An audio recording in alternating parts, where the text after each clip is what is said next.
Assalamualaikum warahmatullahi wabarakatuh. Perkenalkan, nama saya Neng Mila Agustina dari Prodi Pendidikan Bahasa Sastra Indonesia dan Daerah, Fakultas Keguruan dan Ilmu Pendidikan, Universitas Bali Bandung. Di sini saya akan menyampaikan kiat sukses belajar daring di Universitas Bali Bandung.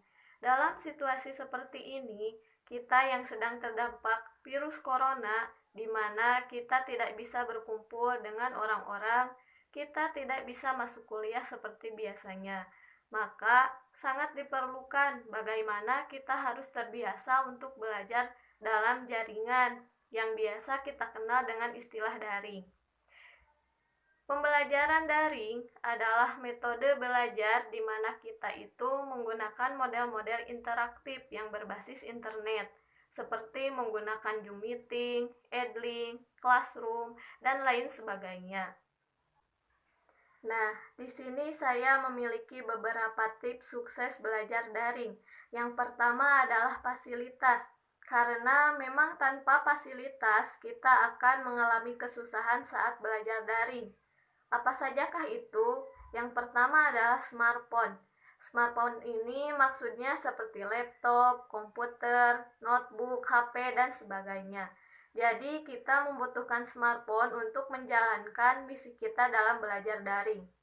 Tentunya smartphone membutuhkan kuota internet. Nah, sekarang ini kan kita sudah memiliki bantuan kuota internet dari pemerintah. Kita harus menggunakan kuota internet tersebut dengan baik, terutama untuk belajar daring. Kemudian, yang tidak kalah penting adalah tempat belajar.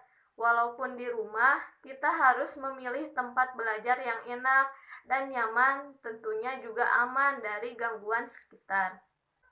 Artinya, kalau kita mau sukses belajar daring, kita harus menyediakan fasilitas-fasilitas ini. Kalau kita tidak menyiapkan fasilitas ini, kita akan terganggu dalam pembelajaran. Tips yang kedua adalah kita harus menjalin komunikasi. Komunikasi kepada siapa? Yaitu komunikasi kepada tenaga pengajar atau dosen, dan sesama mahasiswa harus saling berkomunikasi agar pembelajaran daring lebih maksimal. Komunikasinya bisa dengan cara apa saja, bisa dengan video call, melalui WA, dan lain sebagainya. Tips yang ketiga adalah aktif dalam berdiskusi, baik berdiskusi dengan dosen maupun dengan teman-teman yang lain. Materi yang sudah disampaikan oleh dosen, kalau ada hal-hal yang kurang dipahami, kemudian kita juga belum ada kesempatan untuk bertanya kepada dosen kita bisa berdiskusi dengan teman-teman kita.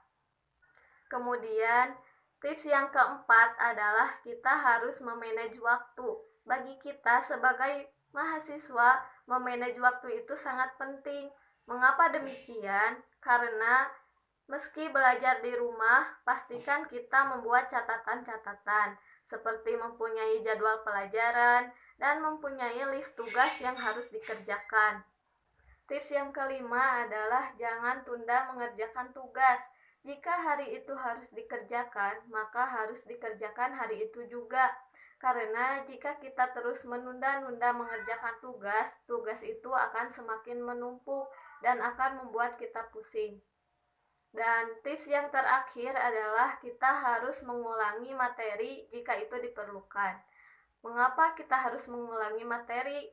Karena memahami materi tidak hanya bisa dilakukan dengan satu kali baca, tetapi berulang-ulang. Jika materi itu berbentuk video, kita putar video itu sekali lagi agar kita dapat memahami bagaimana seharusnya materi itu kita kerjakan.